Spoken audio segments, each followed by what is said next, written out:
Slick back. No, slick back. That's what I said. Slick back. No, nigga, I'm a pimp named Slick back. Pimp named Slick back. Pimp named Slick back. Nigga, are you deaf? I'm a pimp named Slick.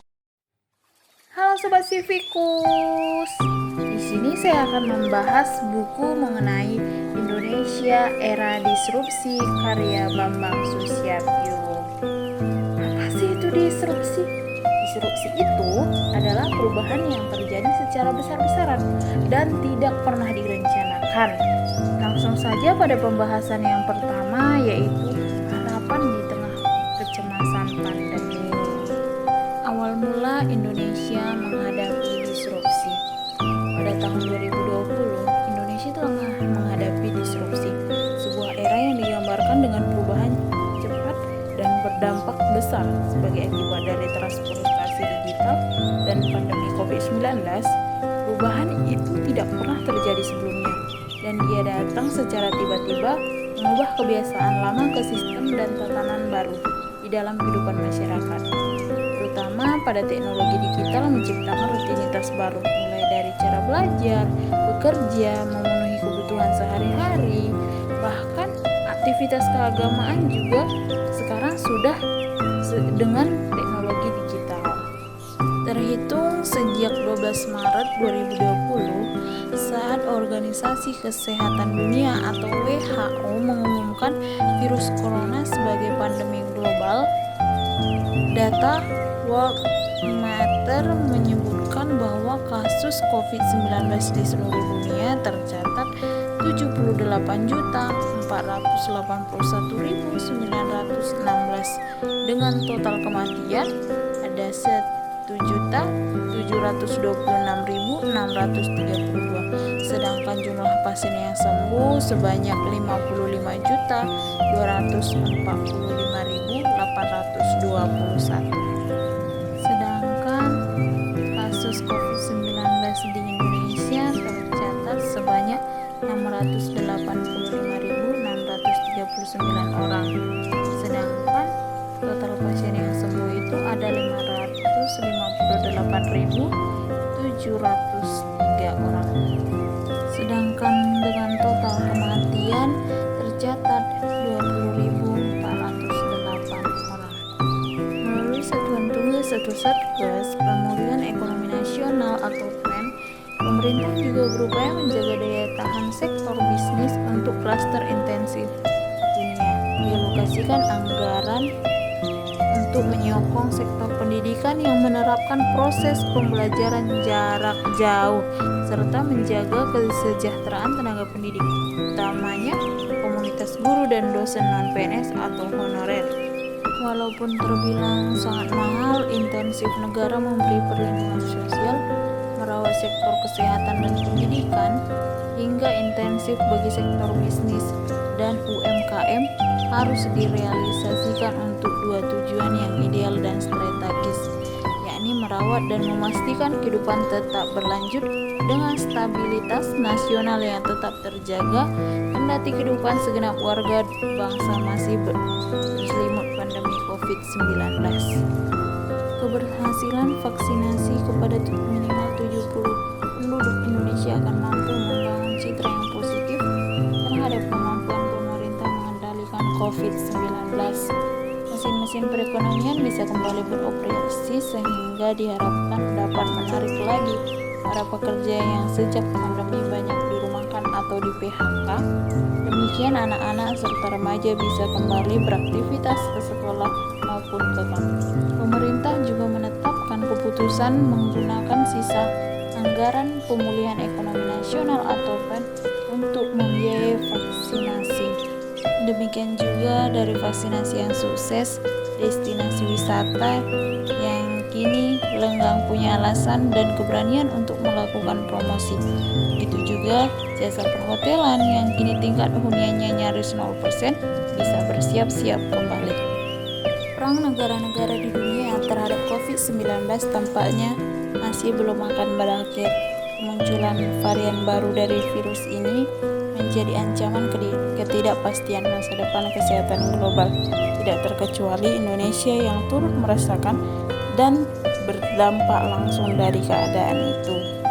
Menghadapi munculnya virus varian baru ini, banyak negara menutup pintu bagi siapa saja yang datang dari Inggris.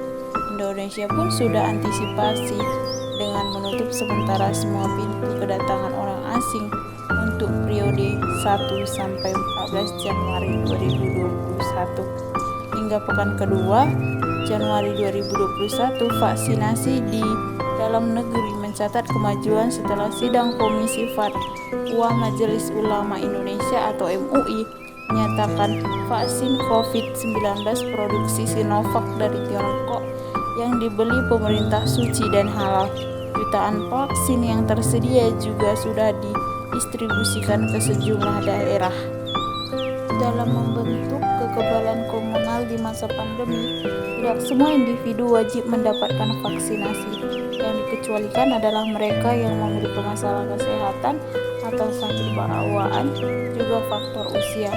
Untuk menghindari akses vaksinasi, tenaga kesehatan Indonesia patut belajar dari sebuah kasus di Norwegia. Tak kurang dari 23 lansia di negara itu meninggal setelah disuntik vaksin corona racikan Pfizer-BioNTech, padahal efikasi Pfizer 95%. Masyarakat juga wajib tahu bahwa aspek kehati-hatian sudah diterapkan pemerintah sejak awal persiapan vaksinasi. Bukti kehati-hatian itu adalah memprioritaskan kelompok masyarakat tertentu yang memiliki resiko tertular COVID-19 lebih tinggi dibandingkan kelompok masyarakat lainnya. Ketika semua kekuatan masyarakat tengah fokus meredam penularan COVID-19, sejumlah daerah disergap ragam bencana seperti banjir, tanah longsor, gempa bumi, terjangan gelombang tinggi, dan potensi letusan gunung berapi. Hingga awal tahun 2021, Badan Nasional Penanggulangan Bencana atau BNPB mencatat 185 bencana di sejumlah daerah. Tak kurang dari 127 peristiwa bencana banjir, 30 peristiwa tanah longsor, dan beberapa peristiwa gempa bumi. Rentetan bencana itu menyebabkan 166 orang meninggal dunia, lebih dari 1.200 orang terluka, dan 1,3 juta orang terdampak harus mengungsi. Badan Meteorologi, Klimatologi, dan Geofisika atau BMKG telah berulang kali mengingatkan masyarakat untuk selalu mewaspadai cuaca ekstrim.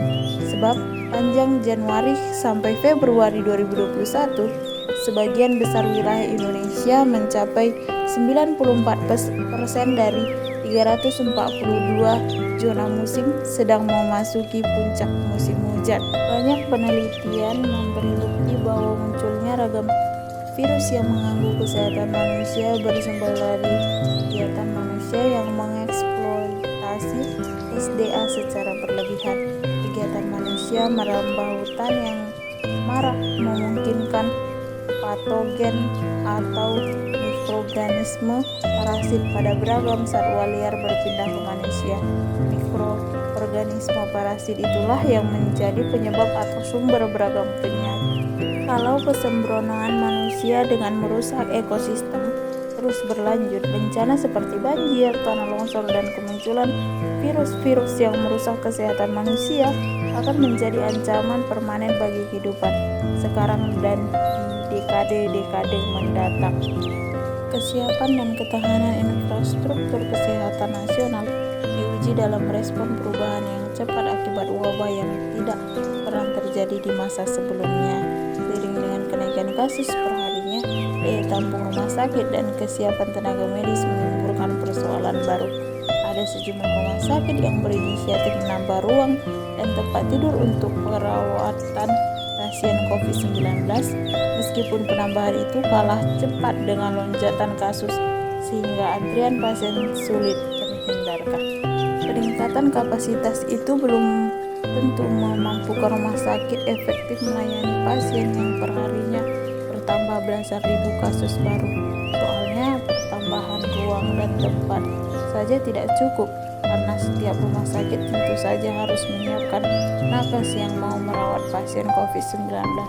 Persoalan bagi banyak manajemen rumah sakit swasta menjadi makin rumit karena pembayaran atas pekerjaan mereka merawat pasien COVID-19 kerap terlambat cair dari pemerintah. Upaya pemerintah memperbesar kapasitas rumah sakit diharapkan semua pasien COVID-19 mendapat layanan yang baik dan berkualitas. Demi citra bangsa dan negara, pemerintah harus menunjukkan kemampuannya merawat semua pasien COVID-19, berapapun jumlah kasusnya, dan hal itu hal yang penting bagi pemerintah untuk terus mendukung dan memperkuat kapasitas semua rumah sakit rujukan merawat pasien di tengah lonjakan kasus COVID-19. Pemerintah dalam kapasitas yang sebagai regulator memperlakukan PKKM darurat di Jawa, Bali, plus 15 kabupaten atau kota lainnya. Siang malam para petugas dari berbagai unsur berupaya mengendalikan dan membatasi mobilitas masyarakat. Sementara itu, para dokter dan tenaga medis di semua rumah sakit rujukan tak berhenti menangani dan merawat pasien COVID-19.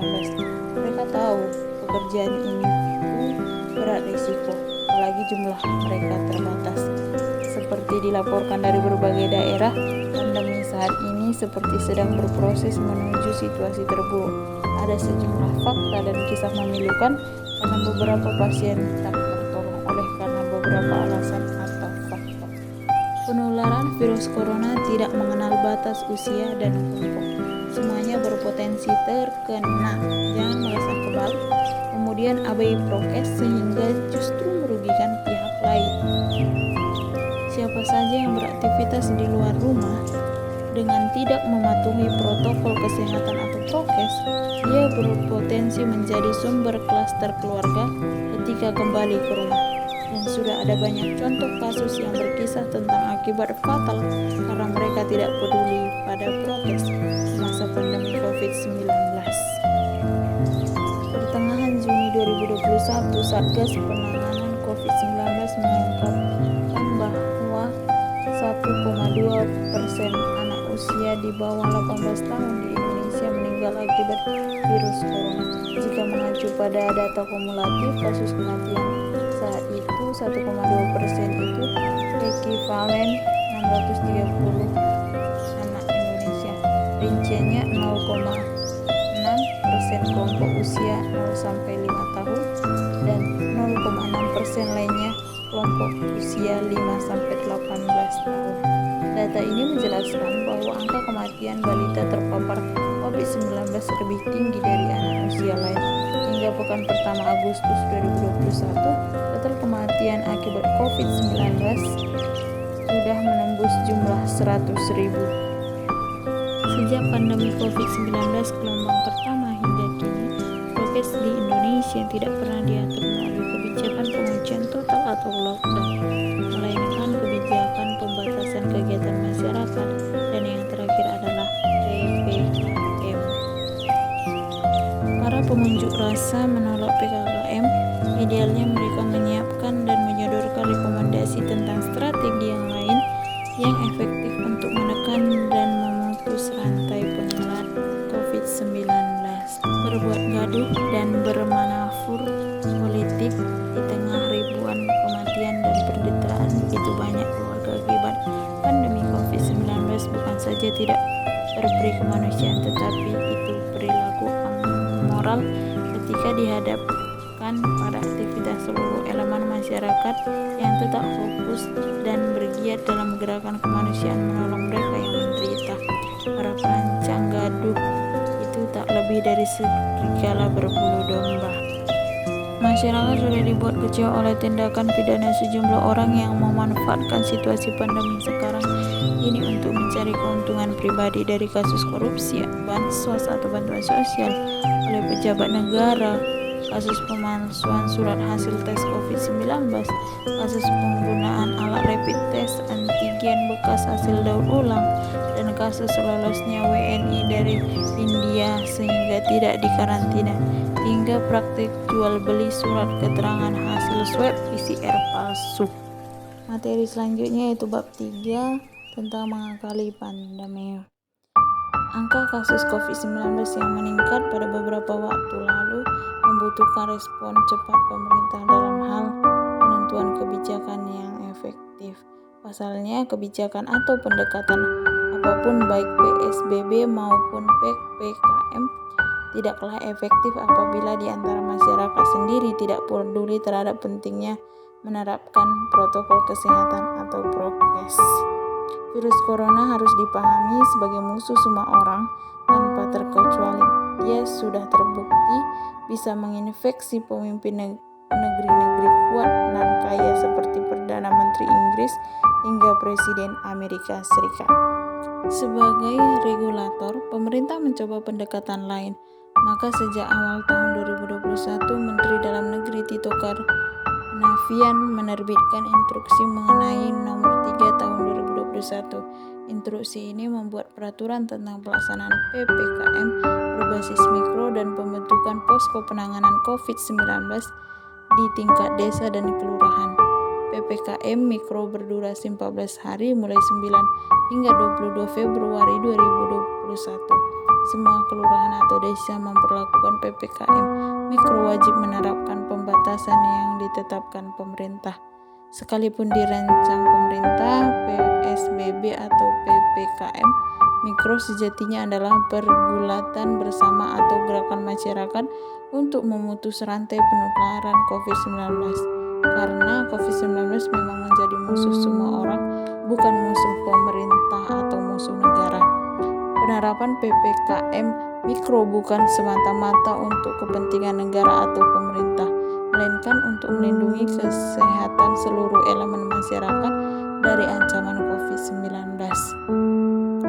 PPKM mikro mestinya lebih efektif karena warga di setiap permukiman didorong untuk proaktif melaksanakan dan mengawasi kepatuhan setiap individu melaksanakan prokes dalam kegiatan. Warga di setiap permukiman tentunya berkeinginan agar lingkungannya bersih dari orang yang terpapar COVID-19. Keinginan dan semangat seperti itu akan mendorong warga di permukiman untuk kompak, lebih berhati-hati dan siaga mewaspadai ancaman penularan COVID-19. Ketika puasa Ramadan dan Idul Fitri berlangsung di tengah krisis kesehatan akibat pandemi COVID-19, seperti saat itu semua orang tanpa terkecuali diajak untuk mau mengendalikan diri dengan tetap mematuhi protokol kesehatan. Pembatasan ini menyebabkan kerabat dari kampung halaman tidak leluasa bepergian ke kota dan warga perkotaan pun tidak leluasa pergi ke kampung halaman karena terbangunnya saling pengertian itu. Mestinya tidak ada yang tersakiti atau dikecewakan karena imbauan tidak mudik ini. Saat masyarakat bersiap menyongsong bulan Ramadan 2021, tambahan jumlah kasus baru per hari mulai menurun pada kisaran 4.000 sampai 5.000 kasus bandingkan dengan catatan sepanjang tahun 2021 yang mencapai kisaran 14.000 sampai 15.000 kasus per hari. Patut diyakini bahwa karena kehendak baik semua elemen masyarakat untuk tidak mudik, puasa Ramadan hingga perayaan Idul Fitri tahun 2021 menjadi berkah yang akan mempercepat berakhirnya krisis kesehatan di dalam negeri akibat pandemi COVID-19. Sekian pemaparan materi dari saya, kiranya ilmu yang saya paparkan dapat menjadi ilmu yang berguna dan bermanfaat. Sekian dan terima kasih. Thank you for watching.